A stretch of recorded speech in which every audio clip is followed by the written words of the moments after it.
Hey everybody, it is Prince's Friend, and welcome to Purple Rain Deluxe Week, where I'm going to have a lot of different videos that are going to be about the new Purple Rain Deluxe Remastered edition that was just released. Not only are we going to review each of the different discs in it, including the DVD, but also I have a few accompanying videos that will be discussing the various aspects of how it came to be and what the Revolution's thoughts are on the new remaster. So today's video is part one of the review of the Deluxe Remaster of Purple Rain. We're going to be covering disc 1, which is the remaster of the actual album, as well as disc 3, which has all of the different cuts and B-sides and stuff on it. So let's get right into that. Now, I'm not going to go into too much detail when it comes to going over the individual tracks of Purple Rain, because I already did that in my original Purple Rain review, where I kind of talked about what I thought about each of the songs and whatnot. And I'm putting a link in the description so that you can go to that review and check out my thoughts and then come back. But the main thing that I kind of want to talk about today is, I think, the difference that a remaster makes when you're listening to it, the overall listening experience. For me, it makes a huge difference. From the first note of the organs on Let's Go Crazy, or the crispness of the voices on Take Me With You, you can hear it. There's a discernible difference between the older copies and the remastered versions that have been updated with today's technology and recording equipment. So I think that's the biggest thing too. So it's important to understand that Purple Rain isn't them taking the old tracks and kind of just tweaking them a little bit on, the machines and whatnot. Prince had access to all the original recordings to these songs, so he took all of the same source material and pieced together these tracks again from scratch. With the technological strides that the recording industry has actually made, and hell, just the fact that when Prince first released Purple Rain, he did not have Paisley Park at that time. So it makes sense why these versions will go down as the best versions of any of these Purple Rain songs. So if you don't believe me, here's a couple of side-by-side comparisons so that you can hear the difference that the remaster makes. This life, you're on your own. And if the elevator tries to break you down, you're on your own. And if the elevator tries to break you down,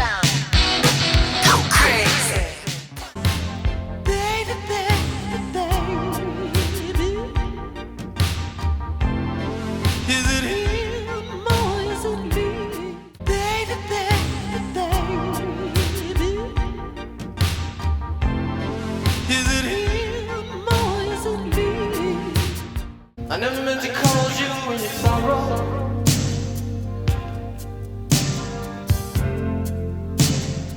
I never meant to call you when you I never meant to call you when you sorrow.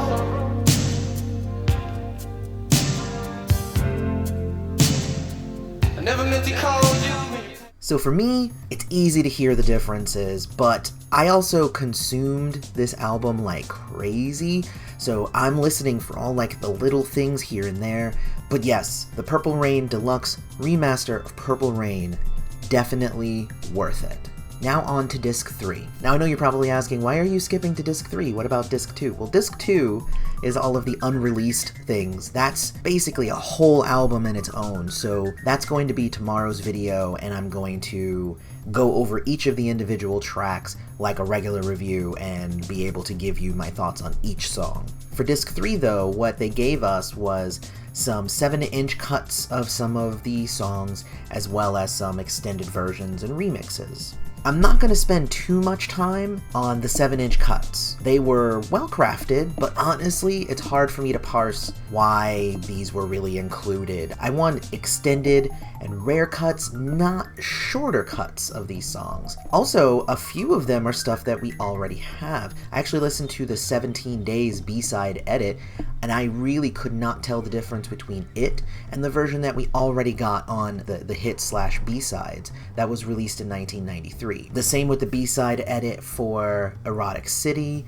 Another Lonely Christmas, and even I Would Die For You that ends in that big fade that I absolutely hate. So disc 3 has 15 tracks, and I'd personally say that 10 of them pretty much useless to me as Prince's friend. Again, they aren't bad, but I don't want less of the song, I want more of the song. But those last 5 tracks, they're well worth it, so let's go over those real quick.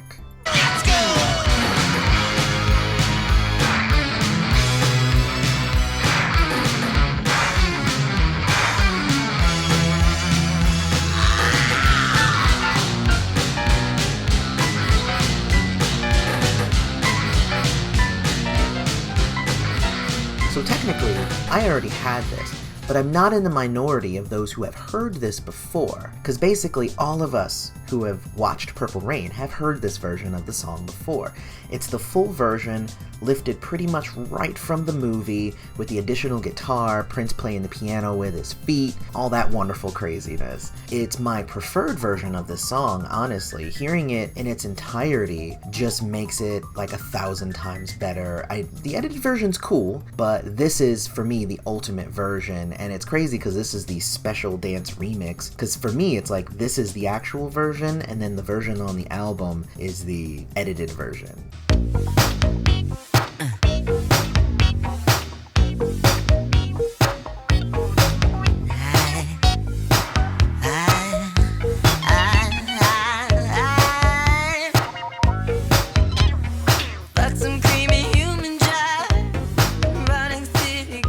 And then we get to the Erotic City Make Love Not War Erotic City Come Alive extended version. That is quite the name. Who doesn't like a little bit more cherry popping? This extended version adds about 4 minutes of time to the track. None of it is wasted in my opinion. It extends a few of the interludes to better lengths that maybe make a little bit more sense to the ear.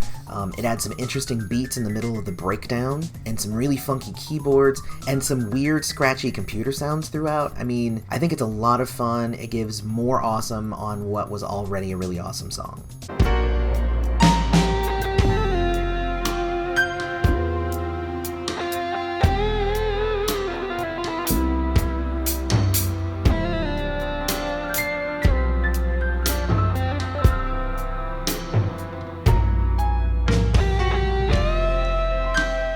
This is the love theme from Purple Rain, and it's pretty freaking awesome to have this in its entirety. It's the music from the love scene between Prince and Apollonia. Then it kind of goes way off and gets even better in a mix of the guitar and the piano kind of going together. It's really beautiful, very sexy. I don't know why it's called God. I think it was just on the God single, but it really doesn't share any similarities to the song God. I wonder if he had the thought of maybe doing like how he did with Get Off and Get Off with the additional T, maybe adding an extra D to the end of God. Maybe it's God did. I don't know, it'd be funny to me anyway. Do you still like banana daiquiris?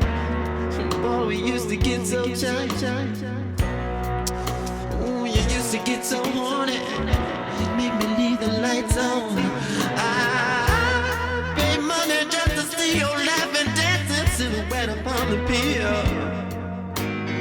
So this version of Another Lonely Christmas, it adds about 2 minutes more to the version that we're all used to. Basically, it adds a whole other verse where Prince tells another story about the person that he's missing every December 25th. It adds another level to their relationship, taking it from kind of an ambiguous friendship, which I had always kind of thought it was, to an obvious romantic and sexual relationship with the woman that he's singing about, including the mention of banana daiquiris and how it used to get them horny. It makes that line, and then I drink banana daiquiris till I'm blind, it makes a whole lot more sense when you know why they were drinking banana daiquiris in the first place. So I prefer this version. I think it tells a more cohesive story overall, and the ending is slightly different too. It kind of escalates a little bit more, which I think is nice. All around, those extra 2 minutes really make this a better version of that song.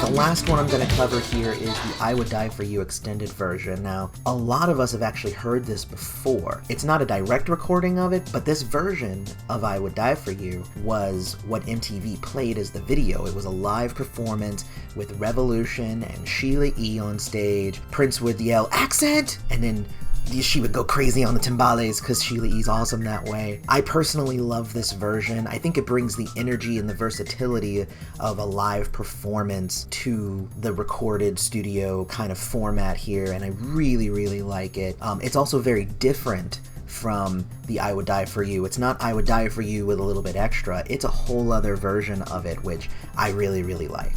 So in conclusion, so I know a lot of people are gravitating towards this project for the new unreleased tracks, which I'll be reviewing tomorrow again, but I think the real question here is the Purple Rain Deluxe really worth it? And in short, hell yeah. You might say, well, I already have Purple Rain. Why do I need to buy another version of it? The answer to that is this version sounds way better. And you might say, well, I don't need all those 7-inch edits. And you know what? I hear you, brother. But there are those 5 tracks on that disc that are well worth the price of admission.